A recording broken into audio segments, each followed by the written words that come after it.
대망의 2025년이 되면은요, 저희가 초고령 사회에 들어갔다라는 이야기들을 많이 합니다. 2025년도에 65세 이상의 인구를 현재 노인 인구라고 보지 않습니까? 그 인구가 1,051만 명으로 우리나라 인구 중에 20%가 65세 이상의 인구가 되는 첫 해가 됩니다. 그래서 우리가 예전에 배웠던 대로 20%가 넘어가면은 초고령 사회가 된다라고 이야기를 했었지 않습니까? 그래서 초고령 사회가 시작이 되고요. 2035년이 되면은 30% 가까이 육박이 됩니다. 인원수로는 1,520만 명 정도. 그 다음에 전체 인구 중에서 그렇다는 얘기죠. 그 다음에 2060년이 되면은요, 이게 무려 44.2%의 65세 이상의 인구가 된다는 얘기입니다. 그래서 1,868만 명 정도가 65세가 된다라고 합니다. 그래서 내년이 되면은 1960년도생부터 노인으로 분류가 되면서 데이터가 세계 1등을 차지하는 게 2035년 정도로 지금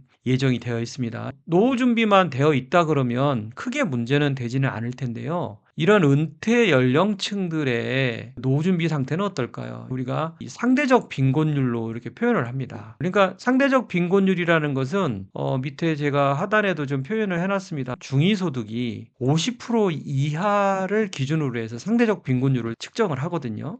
근데 2025년도 중위소득이 393만 원입니다. 그러니까 대략 한 180만 원 이하로 떨어지면은 그걸 우리가 상대적 빈곤율이라고 하는데, 그래프에서 보시다시피 39.3%가 우리나라가 전체 OECD 주요 국가 중에서 상대적 빈곤율이 가장 열악한 그런 상황을 지금 보실 수가 있잖아요. 지금 우리 다음으로 좀 열악한 데가 일본 20%하고 미국 22.8%를 들 수 있는데, 나머지들은 평균선이 뭐 거의 15 안쪽에서 이렇게 형성이 되는데, 우리나라 그 은퇴 연령층들의 상대적 빈곤율은 아주 심각한 그런 상태로 지금 보실 수가 있다, 이렇게 생각이 됩니다. 이제 가장 최근 자료로 좀 보여지고 있기 때문에 저희들한테 주는 시사가 상당히 크다라고 보실 수가 있습니다. 자, 그러면 이렇게 초고령 사회가 나타나면은 보통 이 세 가지의 노인 문제가 생긴다고 합니다. 이 삼저 노인 문제라고 하는데요. 첫 번째는 낮은 연금 수령액이 문제가 되겠죠. 그 다음에 두 번째는 낮은 금융자산 비중이 문제가 될 거고요. 그 세 번째는 낮은 일자리 소득인데요. 우리가 이 세 가지를 초고령 사회가 닥쳐올 때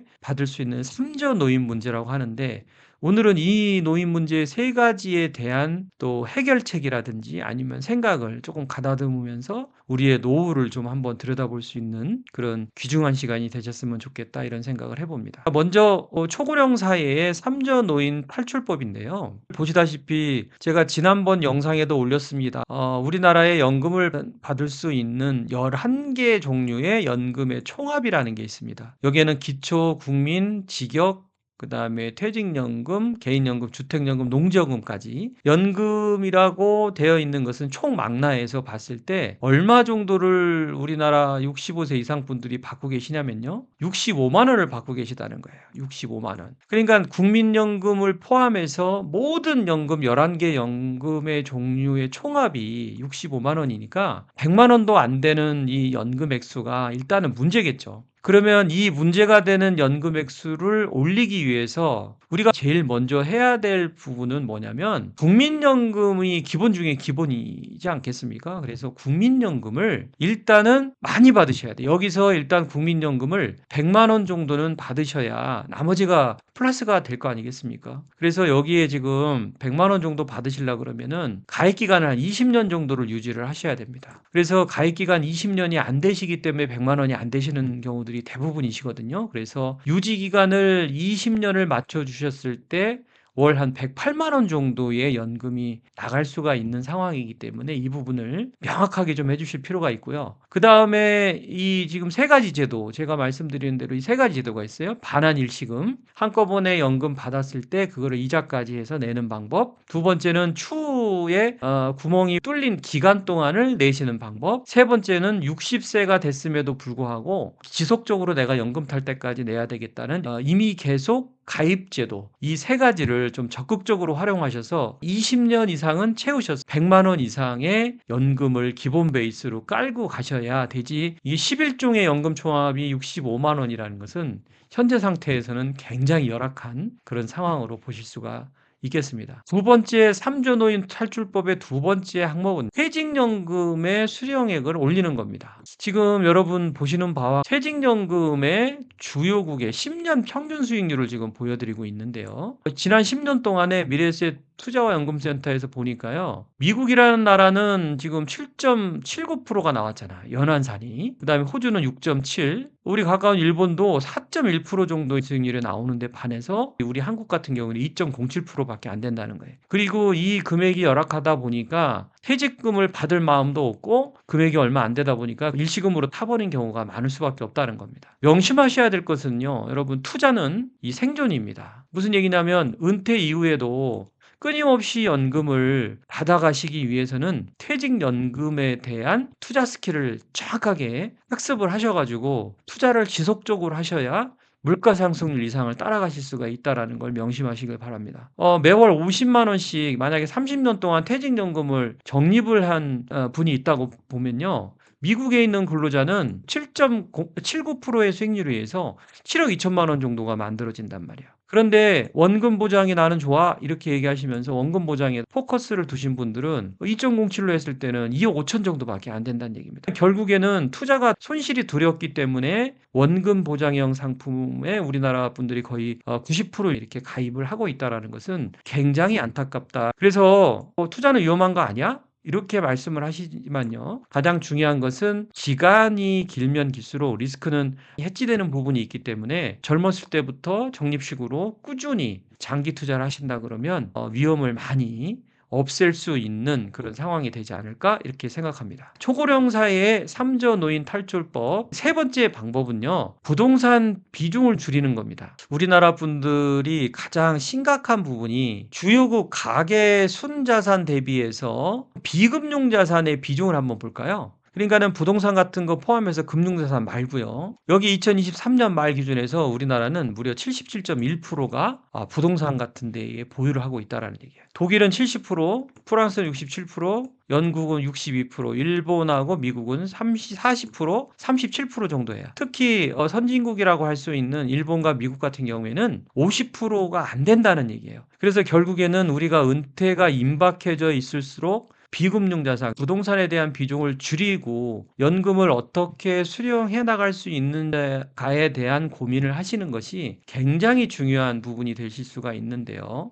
노후생활비가 부족하셨을 때 주택연금을 활용하시는 것도 하나의 방법인데 그동안에 주택연금은 주택금융공사에서 취급을 하잖아요. 그래서 공시지가가 12억이 넘으면은 주택금융공사에서 주택연금을 할 수가 없는데 지금 최근에는 12억이 넘는 집도 민간주택연금으로 가입 가능하게끔 법안이 통과가 됐어요. 그래서 이거는 하나은행하고 하나생명보험에 이렇게 위탁을 해서 이쪽에서 처리를 할 수 있도록 했으니까 서울이나 경기권에 계시는 분이나 또는 공시지가가 12억이 넘는 분들은 실제적으로 이렇게 주택연금을 활용해서 부동산의 비중을 줄이는 것도 굉장히 필요한 전략이 될 수 있다는 것 말씀을 드려봅니다. 3조 노인 탈출법의 네 번째는요. 금융자산 비중을 늘리는 겁니다. 지금 현재 65세 이상 고령층의 자산 보유 비중은요. 전체 가지신 것 중에서 부동산이 무려 83%예요. 그러면은 이 83% 빼고 그중에서 이 예금이 뭐 한 10% 정도 되고 그중에서 금융 투자 자산은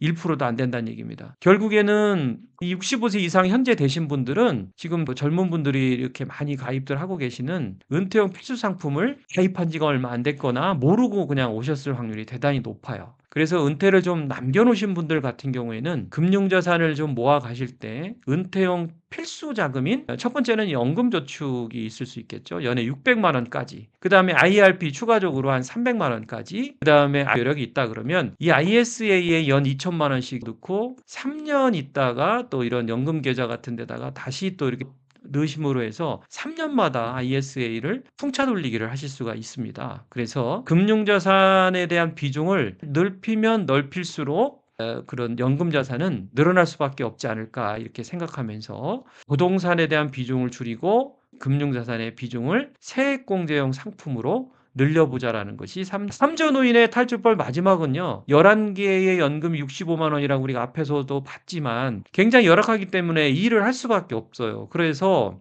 현재 지금 일은 65세 이상의 인구가 954만 명인데요. 그중에서 353만 명 정도가 저기 약 38% 정도가 일을 하고 계신다는 거예요. 그런데 이 일 자체가 저임금 직종이 무려 75.6%예요. 여기에는 서비스 판매, 그다음에 뭐 농림업, 숙련 종사자, 단순 노무 종사자도 뭐 34% 등등 해서 이걸 합해 보면은 저임금 직종이 75.6%나 차지하고 있어요. 그리고 고용자 중에서 50%는 월 100만 원 또 이하를 받고 계시고 노인형 일자리가 정부에서 많이 자리를 만들기는 했습니다만 여기도 월 21만 원 정도밖에 안 된다는 거예요. 그래서 65만 원 받고 뭐 노인형 일자리에서 21만 원 받아봐야 100만 원이 안 되는 중위소득 50% 이하에 머무르는 그런 노인 빈곤층이지 않겠습니까? 그래서 저희가 미리 젊었을 때부터 금융자산 준비를 하고 국민연금을 늘리고 기타 연금에도 관심을 좀 갖고 그다음에 부동산 자산도 좀 줄이고 그다음에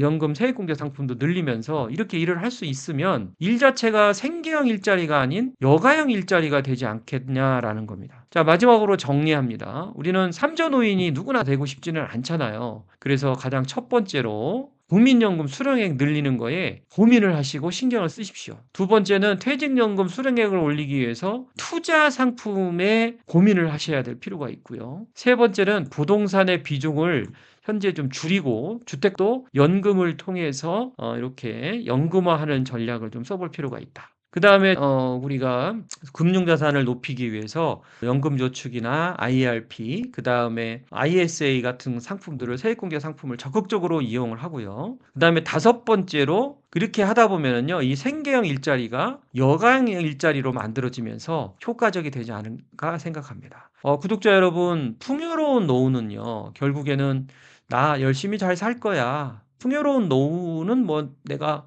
가능해 라는 이런 결심보다는요. 무엇이라도 하나 이렇게 좀 시작하는 게 가장 중요합니다. 그래서 노후 준비도 역시 뭐 화려한 계획보다는 작게라도 행동하고 시작하는 것이 중요하다는 것을 여러분들께 말씀드리면서 마칠까 합니다. 오늘 내용이 도움이 되셨다면 구독과 좋아요 부탁드리고요. 저는 다음 시간에 뵙도록 하겠습니다. 감사합니다.